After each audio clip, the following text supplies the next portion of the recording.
Hello, welcome back to Major Minor. So last time we were on our way down to Akihabara, I believe. So we're gonna go ahead and get out of the limousine. We learned about the Midnight Channel, which was pretty interesting. I can't wait to hop in there and get our personas and stuff and like have the actual game begin. So yeah, let's continue here.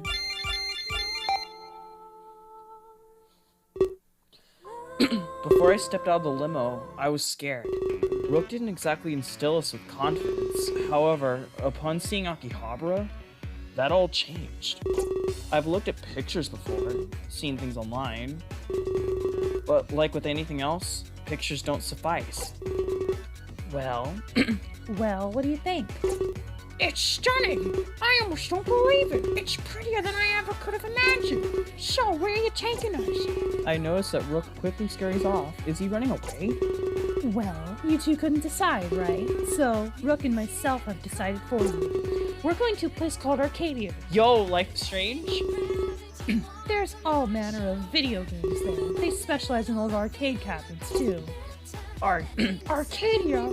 Wow! I read all about that place. It's supposed to be retro gaming heaven! You flatter me, Killa. But you're right. Arcadia hasn't been without stumbles, though. The console and PC gaming advent was huge. No one wanted to go to an arcade anymore. You know what that means. Bankruptcy. Oh, I didn't know about that. But it must have been resolved, right? I mean, if it's still open today. Yeah, thanks to an anonymous donation. Someone with a big passion for gaming, I could neither confirm nor deny it was me. I think you just confirmed it was you! Did I? Jade gives us both a sly wink. Keela shrugs, unsure of how to respond. Well, either way, it's still open. And the owners love their kind benefactor, enough to give them free reign of the place. But let's not start any rumors, shall we? Remember what Brooke said about our tour? With the deaths were under scrutiny. People would shy away from those involved, and even those associated with them. I don't want Arcadia Bay getting hurt. So, let's not waste any time getting there. Wouldn't want to keep Rook waiting. And there's lots of fun to be had. Alright, I'm game! I have to say, this sounds cooler than Maid Cafe. Yeah, see? Fucking loser Killa. And Killa seems to enjoy our destination as well. She starts to lead the way and we follow. Jade leads us down the crowded streets of Akihabara. I could tell why they called it Electric Town. The streets and stores were just brimming with light. Keela seems astounded and can't stop looking around. Killa seems astounded. Not much farther. It's pretty close. That's convenient. I thought it'd be further away. The location must be good for business. Yeah, easily accessible. A lot of tourists stop to check it out. You know, before they go deeper in. It also stands out in its own unique way. You'll see when we turn the next corner. Sure enough, I see it when we turn the corner. It's not what I expected at all, to be honest. No, it's dull. Keela was right. Every other building was so bright, but Arcadia, it was dull and inconspicuous. It almost looked more like a shipping warehouse. Well, I hope I can change your mind, Killa. Don't you know it's the inside that counts? I'll show you what they have to offer. She motions toward the door. After we slowly approach it, she opens it up. And our eyes behold Arcadia in all of its glory. Welcome to Arcadia. Oh god, he says it quite loudly and with a dramatic flair. Wait, is that why he came ahead in the first place? I won't turn down a dramatic entrance, but that's odd. Thank me later. You're among the elite. You got a personal welcome to Arcadia. This here is our home away from home. What the fuck? Home away from home? Yeah, we pretty much live here. For the reasons I mentioned before. The only price we have to pay is cleaning. Well, mainly dusting. It's not that bad. Damn, these two are fucking homeless and yet they still have like a great ass job. God, I wish that was me. Well, actually, no, I don't want to be homeless. Fuck that. Rook, make sure you show them a good time. I have some things to tend to in my office. Oh, Minato, come see me before you leave. There's something I'd like to talk about. No rush, just make sure to come later on. She smirks at me before walking away. Interesting. I've never done this before, so let's just... I've never done this route before, excuse me. So, as you can see, this is heaven. Arcade cabinets as far as you can fathom. I noticed that Rook is typing away on his tablet. Why? He's talking to someone while talking to us. Again, his ability to multitask is outstanding.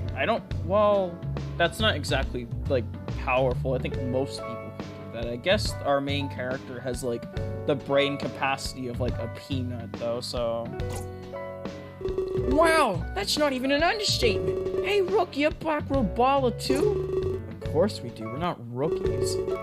But I prefer the Turbo Edition, don't you? Is that so? Didn't take you to be hardcore. But if that's the case, then one-on-one, I know I could take you.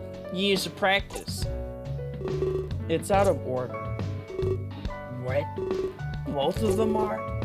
Unfortunately, yeah. It can get a little vigorous sometimes. The joysticks are in need of prompt repair. How badly does Rook abuse these joysticks that they break? I think the big point about, like, arcade sticks, like, aren't they supposed to not be able to break so easy? Like, goddamn, you have to be incredibly, like, pulling at that fucking stick. Like, you have to be breaking it on purpose to break it. I don't... Goddamn, like, they're, like, intended to be taking a lot of damage, so... God, man. Jade doesn't want me going easy on her, so sometimes I can get a little carried away. Even then, she's undefeated. Oh, that sucks. Indeed it does. But we have other options. Just follow me, I have a good one in mind. It's always a big hit with the tourists. We follow him as he leads us to a machine. In big letters it reads, UFO Claw Game. I think even if this was, like, say, an 80s arcade machine, I think even Japan would have been able to, like, name this better than just UFO Claw Game. Is this one of those abduction simulators? These are a staple at Japanese arcades. You have to win yourself a souvenir. Something to remember us by. We have these games back at home. They're just not themed around UFOs. Don't you just win stuffed little animals or something? They're almost always rigged. The claw can't support that much weight. Can't we just play something that takes skill? Hey, we don't rig games in Arcadia. This game is a pure measure of skill. It takes great spatial awareness to win. Besides, the animals inside are tiny. The claw can easily support their weight. And the claw has a UFO around it too. The game has its own motif. You're abducting the cute little animals. Okay. Also, why, like, this bugs me because, like, they mention, like, animals, right? But they're all animals, and I don't think that ever comes up at any point in the story. Like, every character could have been, like, a human being, and I don't think it would have changed anything. Like, I don't think they mentioned species, like, ever. If I'm mistaken, I apologize, but... Did you just say cute? There's something I never thought I'd hear. Show who's going first. Let's have a contest. Rook immediately steps behind me and pushes me. I lose my balance and fall forward towards the machine and fucking die. I mean, it seems he didn't want me to acknowledge what he said. Just play. Forget you heard anything, and besides, it's a fun little experience. You'll be helping this alien world out. Okay. What the fuck is that background? I have no choice, so I proceed to play. Apparently, I'm an alien spacecraft abducting bears. It goes as far as I have found in Teddyville. Oh my god, I'm ready for an unbearable time. Well, this seems simple enough. Just need good aim.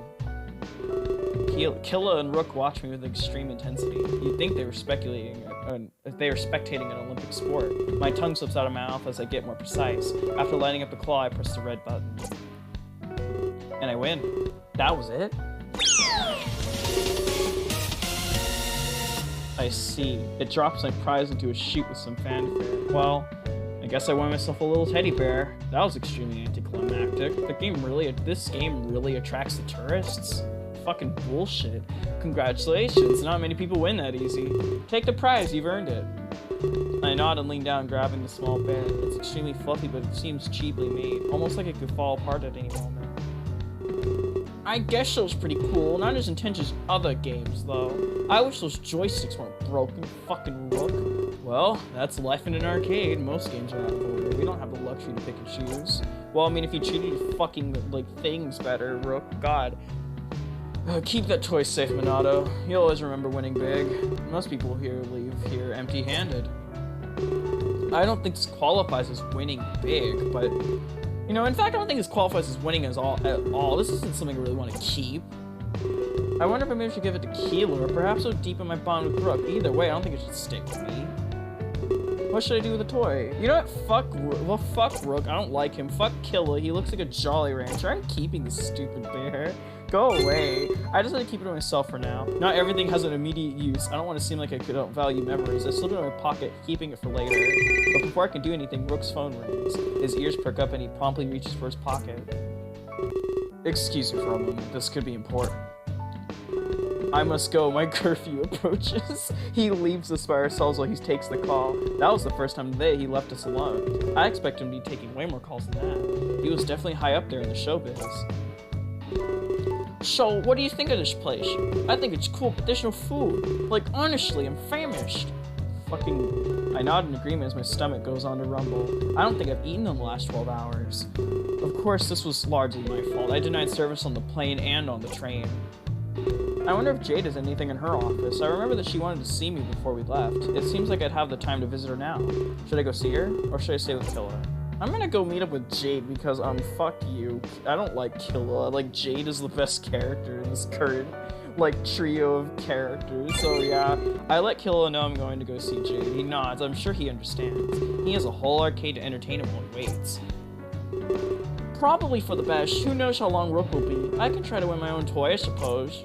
He just, gets sadder as he, plays the fucking claw game. I wander in the same general direction that Jade did. For a moment, I'm scared. This place is massive. But eventually I find a large single stairway. This definitely leads to some sort of office space. I slowly ascend the staircase and open the door, only hoping it leads to her office. I have a moment of doubt as I turn the knob. And I instantly see that I was right. When I enter, Jade turns to me with a smile. Oh, hey there. Didn't expect you so soon. Sorry for not being ready to receive you. I tell her that it's fine and that Rook is busy. So I decided to come to her and see her while I waited. I asked her what he... Yo, Jade? Yo, she's in. I asked her what he wanted to show me, or what she wanted to show me in private. Well, actually, I have a few questions, but they might seem a little odd at first, so if you're open, please bear with me. She takes a deep breath before speaking. Oh no, and surely enough, her question's odd. Do you believe in other worlds? You know, like a parallel universe. I don't know what to say. I just stare at her dumbfoundedly. What kind of question is that? Well, let me explain it like this then. Let's say I flip a coin, and let's say it lands on heads. You believe there are other realities? For example, where it landed on tails? Again, I'm not sure what to say. I'll take that silence as a no. Well, allow me to continue. What if I flip it and hide the outcome? This is where it gets really interesting. Neither of us can observe the result, so it's both heads and tails at once. Yo, Virtue's Last Reward with Schrodinger's cat? Holy shit, dude, oh my god, the game of the year. Until the result is revealed, we exist in both realities at once, with a head's reality and a tail's reality. This proves the existence of more realities. We're able to place ourselves at an apex of sorts. Oh my god. An apex being like a fork in the road. But our car is stopped. We haven't yet taken our turn. We hope the ability to go either way. But there's much more at play here. These two possibilities spawn infinite ones. We can use this to predict other realities. A reality where you didn't come up here. A reality where Arcadia Bay doesn't exist. Or one where you never even won the contest. You'd expand more, it gets crazier. But we cannot prove that these don't exist. Especially because of the coin toss theory. You mean Schrodinger's cat? It's a thought experiment. Holy shit, my throat. It's a thought experiment I created. No, you didn't. It's fucking Schrodinger's cat. Unless I'm, mistaken, then in that case I'm really dumb. I'm sorry, but I'm fairly sure that it's Schrodinger's cat. It's a thought experiment I created. I like to think about it in my spare time. I won awards, but that's not the point. Yeah, nice brag, bitch. You must think this is all really weird. People can win awards for that? Well, sure they can. It's like fiction. Gee. You only need a logical consistency. But that's part of why I love all this. It's all theory with no practice. I blink a few times at a loss for words. Oh my god, man. Oh, sorry. I must sound insane. I get that a lot when I talk about this. But it all makes sense, I promise. She moves towards her desk and sits down. I decide to sit down in the chair in front of her. She scatters a few papers across her desk.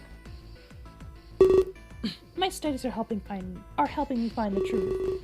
The truth about the midnight deaths. There's a deeper meaning here for sure. I know Rook told you all about them, and quite frankly, they make no sense. But that's why I'm attracted to them. Yo, she's into, like, death and destruction. I like bitches that are death and destruction. It reminds me of quantum physics. All I need is a logical line of thought. A reason for these deaths that makes sense. She pushes a newspaper clipping towards me. It's an article about one of the victims. This one here. He was shot to death, but there was no gun found in the area, and not even any evidence of a gunshot. It keeps getting weirder, my friend. I don't think that's very weird. I mean, if people are murdering people, it makes sense that, like, if they're a good enough murderer, they would hide the evidence. But, okay, continue, bitch. Look here, at the next victim. She places another newspaper clipping in front of me. This man hung himself, but there was no news found, just the wounds from the rope around his neck. The crime scenes are contradictory. There's nothing about them that adds up. It's as if the evidence just vanished. Well, gee, I mean, any good murderer would hide the fucking evidence. What do you mean? Like, this didn't really make any sense. Well, for the murder, the corpse could have been moved. Yeah, but for the suicide, I don't think... What if it was, like, someone that, like, killed a dude, like, strangled him? Like, what makes it a suicide? Like, are you kidding me? But for the suicide, that's where it gets tricky. You can't move after you're dead. And there's another incident here, one that I find incredibly interesting. Oh my god, this stupid fucking plot point. You'll see. Someone who survived the midnight deaths. She shows me one final newspaper clipping. He reported loss of breath, like he was being strangled to death, but it suddenly stopped and he lived. It matches the other hanging victim. No noose, and he didn't even own a rope. But this is where it gets really scary. His neck was injured, markings all around, just like the other victims, but he lived. Everything else matches up perfectly. This man gave a very detailed testimony. I want to use that to help free Klace. He shouldn't be under any sort of suspicion. I know these deaths started as soon as we arrived, but he doesn't deserve any flack for this. I've been using his testimony to theorize. I just need to come up with something. Even if it seems very incredible in nature, one explanation is better than none at all. The kid doesn't deserve to be blamed, it's all completely out of his control. And the survivor made no mention of Klace. This is very admirable of her. I'm sure she'd come up with an explanation. Oh my fucking god. Like, I'm probably just gonna say it outright right now. That survivor was actually, like, a total liar. I'm fairly sure that Klace, because, like, this game was released in a chapter-by-chapter format, when it was coming out. I'm fairly sure that he had no idea what the fuck he was even doing. So, like, I'm fairly sure he planned something with this, and then he just decided to drop it because the survivor of the Midnight Channel, I mean, the Midnight Deaths, was just a liar, I guess, the whole time, and it just goes nowhere. But the question is if anyone would believe it. The man who survived, he explained a very peculiar feeling, something that happened during all of this. His mind was overtaken with memories, but these memories didn't belong to him. Well, they did, but not the same him. Now you know why I explain my theory. I want to relate to it with his experience, and by extension, all of these deaths. These memories that took over his mind, I think they were from another reality. It'll make sense if I explain it some more. What if another reality is colliding? Like, coming into contact with ours, and its content superseding our own. It would align with his testimony. If someone is dead in the other reality, then maybe they die in this one too. Yo, is this Ni no Kuni? Holy shit. I know it doesn't explain everything, but I used the testimony that was given. It explains how no evidence was left behind. Maybe what the fuck is the matter with you, Jade? Are you kidding me? You won awards and yet you come up with stupid shit like this. Have you not considered that whoever might be the murderer is not leaving evidence behind? Because sometimes it's perfectly possible to kill someone and leave behind little, if not any evidence, if you're smart enough. My god, dude. However, there's still holes. Why does this always happen at midnight? I haven't a clue. The same time each day. Well, maybe because there's an actual killer on the fucking loose, maybe. What the hell's the matter with you? Sorry for going on a tangent there. What do you have to say about all this? I tell her that it makes absolutely no sense. Yeah, it makes no sense. But at the same... What? It doesn't make sense at all. Are you kidding me? Sounds like what I deal with every day. There's so many thought experiments. You can lose yourself in them easily. I know it doesn't make much sense, but it also can't be proven wrong. Yes, it can. What the fuck is the hell? What?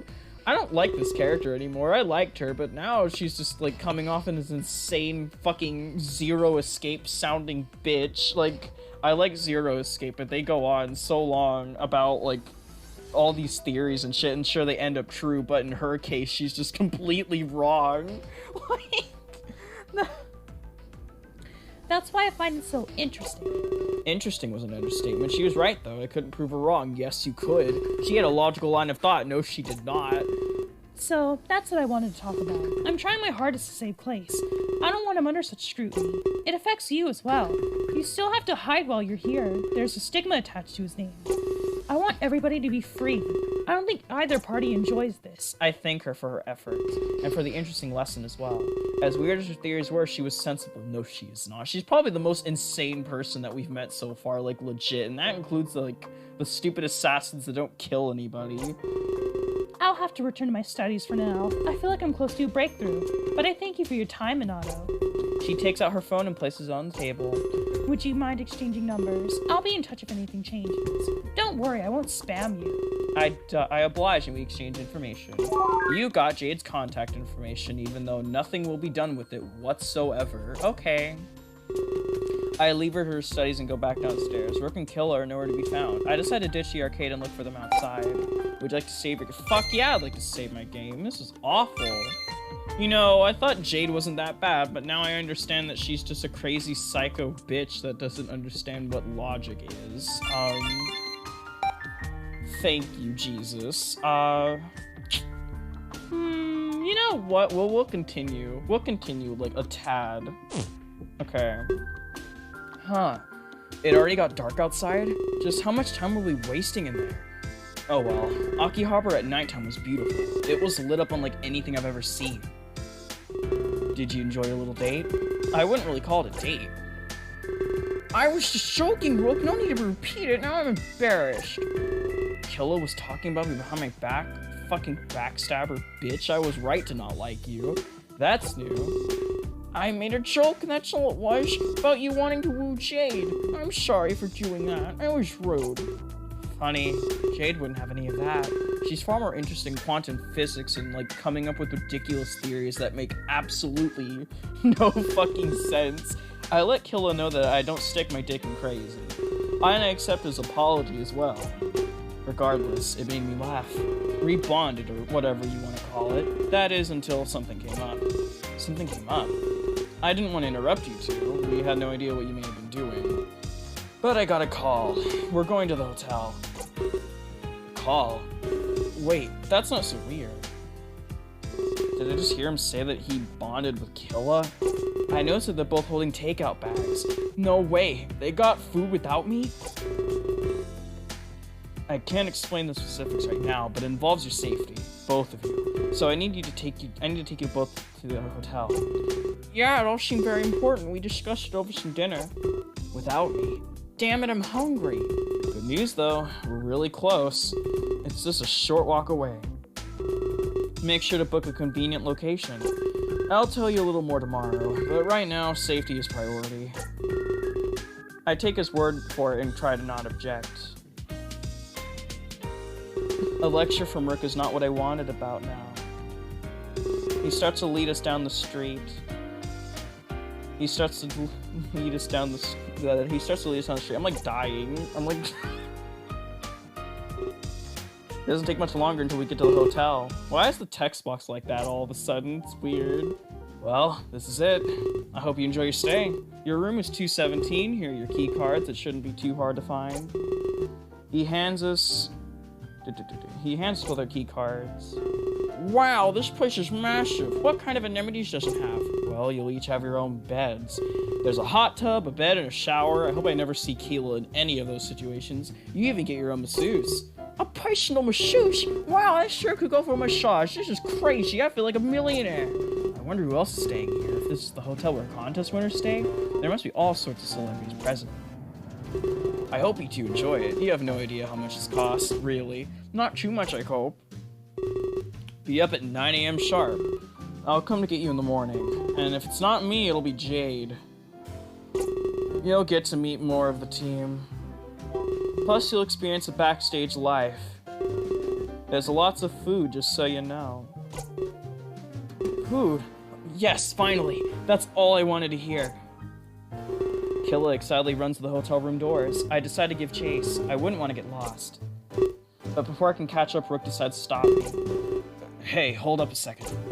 I swiftly turn around and face him in the eyes. This is our first time making any real eye contact, and there was sexual tension up the ass. No, and for the moment, I sense sadness with him. And you too? You too? I'm sorry for being a jerk to you. I know you're thinking it in your head. Everyone else is too, I can tell. I know that I've wronged you a lot lately today, even if you aren't strong enough to say so. Where's this coming from? Yeah, where is this coming from? But, you know, we have a lot in common. We do. So I can feel like I can confide in you. This is awkward, I know. But hear me out.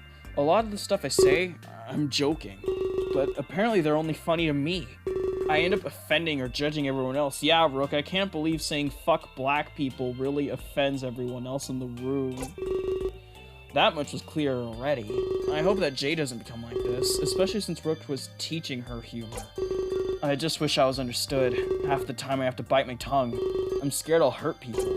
I don't want to get hate for just talking. Half the time I'm just speaking my mind. Yeah, no, sorry, speaking terrible things about all the other races is bad, Rook. You need to cope. It makes me scared in everything I say. A world where you're scared to speak? It's a lonely one, I can say that much. That's why I use my tablet so much. I mean, he's lying right here, but... I can be alone, yet with others. I can bite my tongue before it's too late.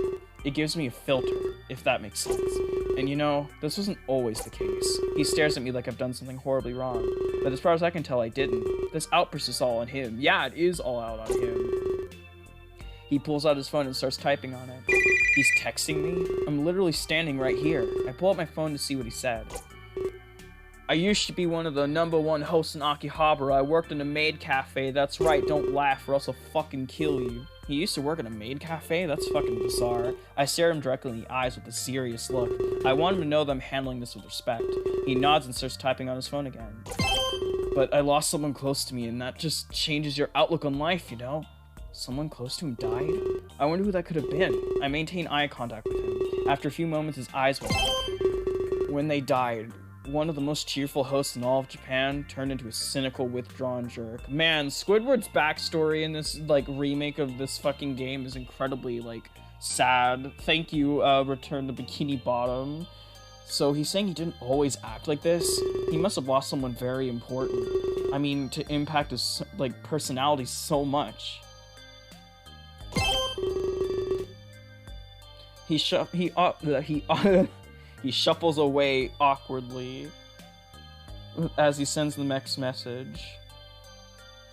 I really didn't expect any of this, but it makes sense. And you're looking at him. Now I know why he hates maid cafes. It's so clear. Good thing we didn't go to one earlier today. You're so stupid, huh? No idea how you got me to open up, but I swear if you tell anyone else, well, that'll be the end of you. He's blaming me? Somehow that feels like an extremely Rook thing to do. Hate you. Yeah, no, I hate you too, faggot. Go away. He closes his eyes and tilts his head upwards. And suddenly I realize he wasn't talking to me. Oh, I still hate you. Was he talking to himself? You just can't stop running your mouth. Even at the most inappropriate times. You should have stayed a worthless hikikomori. He starts crying now. I don't know. I don't like this. Like, this he just starts speaking like a weeb. He starts crying now, his eyes glistening. Not just a tear, but a veritable fountain of them. What do I say? Do I really have to? Sometimes silence is a valid option. I might act, if I'm able to. Hold on a minute. Okay, either choice. I'm not gonna say anything. I'm not gonna say I like you, Rook. You suck. I can't really think of anything to say. I hope he doesn't take my silence the wrong way. Fine. Don't say anything then. Even if he didn't want to be genuine, you just good to make me feel better. He huffs and he puffs. Why is he so negative? Seems like he's in an episode of depression. You too? Wow, Rook is actually the most relatable character in this game. I still don't like him, but wow. Sometimes we shut out the world when we're depressed by either isolating ourselves or pushing friends away. He's clearly trying to push us away while wasting all of his time on his tablet. A hikikomori is a Japanese term for a shut-in. They want nothing to do with society. Oftentimes they live on junk food and surf the web. You too? I knew his judging was a symptom of a deeper issue. Mental illness? I want to help him, not see him suffer like this. He's having trouble with the loss of a loved one. We've all been there, or at least we will be. The latter is a more terrifying thought than the former. But it's something we all face during our lives. Rook stands in place trembling. He hasn't said another word since exploding. That's probably for the best, though. I let him have all the time he needs. He takes a few deep breaths before calming down. It was awfully impulsive of him to open up like this. Thank you for listening to me regardless. But I guess we need a few ground rules now, so listen close. Your life is on the line. Tell anyone what happened and I will end you. Never mention this. I have eyes and ears everywhere, got it? There we go. Back to our regularly scheduled Rook. He seems so concerned about his public image. In fact, he's willing to threaten me over it. I know they aren't legitimate threats, however. Please, go enjoy your hotel. Don't let my sob story bring you down. It certainly helped me. Venting me. Without saying another word, he slowly walks away. He types away on his tablet like usual. Just what is he doing on there all the time?